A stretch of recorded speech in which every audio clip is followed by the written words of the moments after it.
Hello all, welcome to VNC channel. In this video we are going to explain about the exercise sums at the back of the unit laws of motion. Okay, so we shall see what about. Even when a bus starts, suddenly the passenger are pushed back. This is an example for what is that. When a bus starts suddenly, I told you the example, right? So when a bus is starting means passengers will be pushed back. So this is all because of the inertia. That means where do the inertia comes? It will be the Newton's first law. Okay, so the answer will be Newton's first law. Next, which of the following is an example of the centripetal force? Centripetal force means, I told you what is centripetal force actually. So force that is directed towards its center is called a centripetal force. So see from the four examples: pushing door, no; mud flying off tire, so it will not be example. Planets orbiting the sun, yeah. So planets, so I told you the example also. The planets that revolves around the sun means what is that?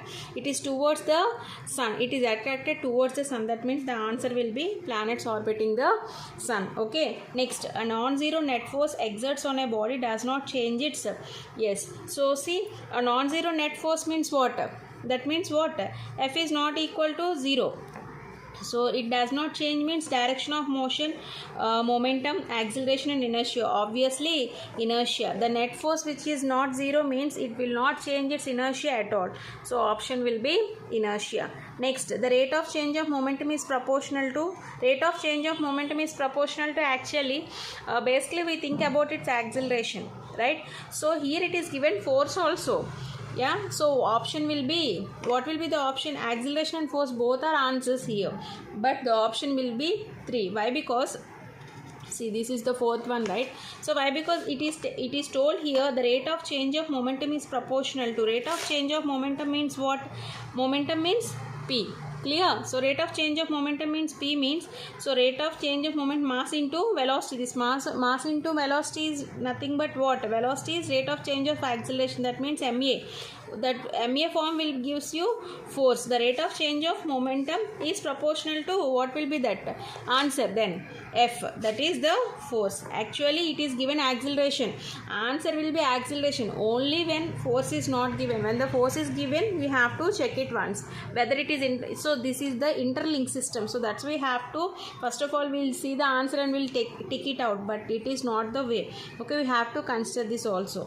Okay, next, the net force experienced by the body of mass m whose displacement is y equal to ut plus half gt square. So what is the net force? It is here they are asking y equal to the ut plus half gt square. The equation is y equal to ut plus half gt square. So it is asking you net force. Net force means, so you take net force experienced by a mass. Okay, so dy by dt is equal to, so you take the derivative, t derivative is 1 here. Okay, so 1 by 2 g, t square derivative will be 2t. Clear? Again take the double derivative, d square y by dt square, u will become 0 and half g into 2 t again. So 2 will get cancelled, you will get g is nothing but what? Acceleration. G is nothing but acceleration, right? So what is the acceleration here? So F equal to ma. Acceleration means here g means F equal to ma, that equal to mg. So option will be second option. Okay, yes.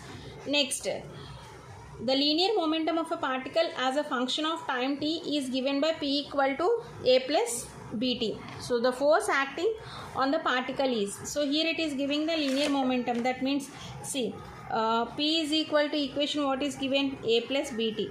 Yeah, so as a it is telling that the function of time t, it is given by P equal to a plus bt. The force acting here is asking, force acting means F is equal to dp by dt. Yeah, so that means 0 plus the derivative will be b, that equal to b.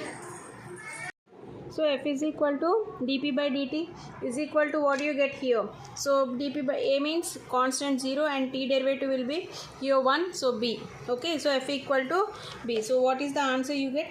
Second option. Okay, so in this way you have to do. Next, the inertia of a moving object depends upon, obviously inertia will be depends upon what? Obviously mass. Inertia does not depend upon the shape or else momentum, speed, whatever. Inertia definitely depends upon the mass of an object. Clear? Next, a force accelerates a lighter vehicle more easily than a heavier vehicle. Yes, guess the law behind. See, I told you again and again in the video class also. Why? Because these are the examples we have to know. Everyone know what is the Newton's first law, second and third law, but no one knows how to compare those examples with those given laws. Okay? Yes. So this is the way they ask the questions. So accelerates a lighter vehicle more easily than a heavier vehicle.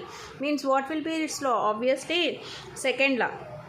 I told you, okay, when a body of mass you are taking, okay, so two bodies are taken, which is a lighter and which is a heavier one. So they are falling on the ground. So which one will fall fast?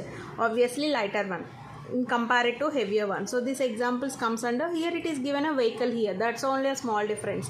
Okay, it is a Newton's second law here. Yeah. Next question. Calculate the time needed for a net force of 5 Newton to change the velocity of a 10 kg mass by 2 meters. Yeah. So what is given actually? Force is given.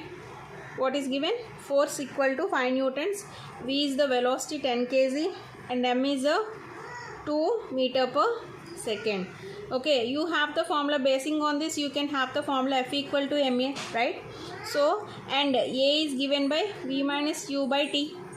So we have the formula here, right? So F equal to ma. So m into V minus U by T. So why? Because I have taken here the velocity is given with respect to force and mass. So this is the only formula you can take. So substitute the value. M is the 2. Okay, so V is 10 here. Okay, and what is the force given? 5 by T. Okay, so you can take the T value here. So 2 into 10 by 5. 5 2s are 10, 2 2s are 4. So T will be 4, which is the 4 seconds. Okay, so T equal to what?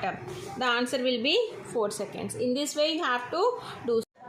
See, we shall see the fill in the blanks now here. Okay, so friction opposes the dash between the force in contact with each other. What the friction opposes actually? The relative motion. Is it or not? So the option will be, answer will be relative motion. Okay, dash is required to keep the body in the acceleration. So what is required for the body to keep in the acceleration? What is that? Here actually force, which is non-zero, right?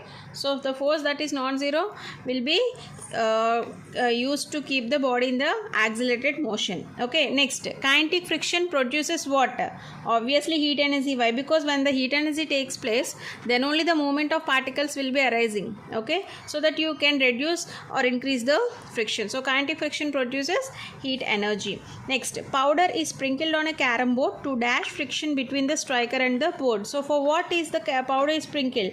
To reduce the friction. Why? Because when the friction is more, you cannot find the what we call the striker and the board surface may be in the contact, but you cannot move the coins, right? So in order to reduce the friction, the powder is sprinkled. Okay, so every action there is an equal and you know very well opposite reaction, which is the Newton's third law. Yes, impulse is the product of force and time, which is equal to, yeah, I told you, impulse equal to F into T. So this equation will be equal to, obviously, what is this equation equal to? Change in momentum. Why? Because F into T means here it is a mass into acceleration. Okay, so it is equal to momentum also. Change in the momentum. Okay, next, dash gives the measure of inertia. So what is the measure of inertia? Mass. Very most important. Mass gives the measure of inertia. The area under FT graph represents. FT graph represents means what? I told you. What is this? FT graph represents inertia. FT graph represents inertia. Next, the Newton's second law is consistent with the first law only.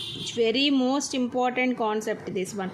Newton's second law is consistent with the first law only if F equal to 0. Whenever the force on the external force is 0, Newton's first law is valid with the second law. These two laws will be when is the possibility means F should be equal to 0. Okay, sliding friction is dash than the limiting value of static friction. Obviously less. Okay, so this is what all about the multiple choice questions and the fill in the blanks. When you get through the concept, you can do all this very easily without seeing any answers or what. Okay, so this is the unit of laws of motion. Thank you.